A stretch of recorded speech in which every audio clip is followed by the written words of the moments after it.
अस्सलाम वालेकुम नाज़रीन, सिंध ऑनलाइन टीवी में भरी कार आवां हैं मोहम्मद पवार शामिल करूं था हिन वक्त जो खबरों।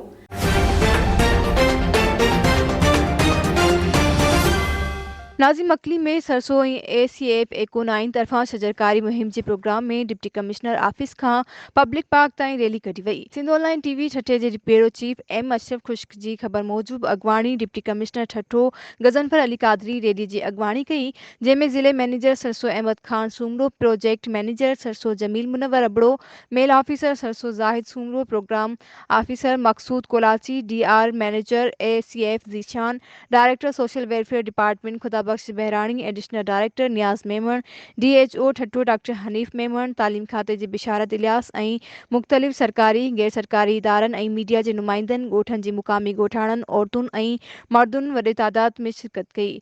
रैली पब्लिक पार्क पहुचण ते डिप्टी कमिश्नर बूटा पोखे शुरुआत कई, बाद में DC ऑफिस में पिणु बूटा लगाया विया। मीडिया से ॻाल्हाईंदे अगवाणनि चयो त सरसों तरफ़ां ज़िले ठठे जे टोटल 50 ॻोठनि में एकोनो प्रोजेक्ट ते वण लगाया पिया वञनि, जंहिंजी शुरुआत कई वई आहे। वधीक खबरुनि अपडेट्स जे लाइ ॾिसंदा रहो सिंध ऑनलाइन टीवी।